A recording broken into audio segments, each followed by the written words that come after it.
Friends, ఈరోజు నేను custard తయారు చేయబోతున్నాను.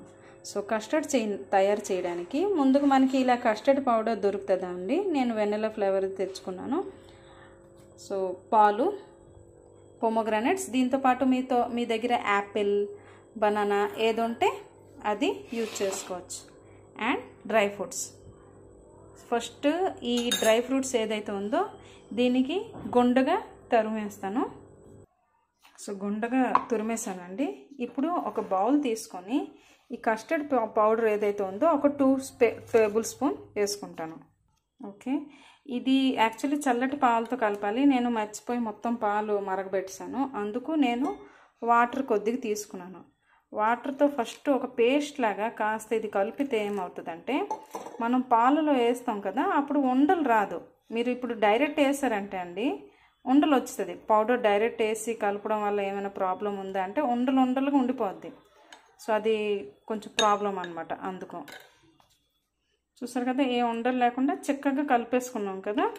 ఇప్పుడు దీన్ని అలా పల్చగా అలాగా అన్ని దుక్కులు వేసేయాలి. వేసేసి ఇప్పుడు కలుపుకుందాం.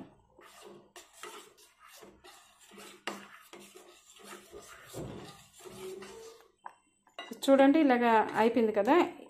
చూడండి, ఓకే, ఇలాగ వచ్చిన తర్వాత మనం స్టవ్ ఆఫ్ చేసుకోవచ్చు. ఇది కొంచెం చల్లారిన తర్వాత దీంట్లోన మనం ముందుగానే పెట్టుకున్న ఫ్రూట్స్, డ్రై ఫ్రూట్స్ ఏదైతే ఉందో అవన్నీ ఇందులోన వేసేసుకోవాలి. కొంచెం షుగర్ ఎక్స్ట్రా కోరుకున్న వాళ్ళు 1 స్పూన్ షుగర్ వేసుకోవచ్చు. మా ఇంట్లో స్వీట్ ఇష్టం, అందుకు 1 స్పూన్ షుగర్. చల్లగా అయిపోయింది. ఇప్పుడు ఇందులో మేము ముందే కట్ చేసి పెట్టుకున్న డ్రై ఫ్రూట్స్ వేసేస్తాను.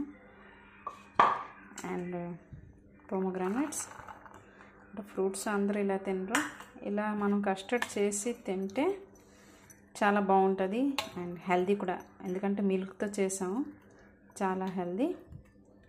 ఓకే, ఇది అలాగా ఫ్రిడ్జ్లో పెట్టేసి ఒక 12 అవర్స్, అంటే ఇప్పుడు నైట్ అయింది, ఇది పెట్టేసి రేపు మార్నింగ్ తీసి తింటే ఐస్ క్రీమ్ లాగే ఉంటుంది.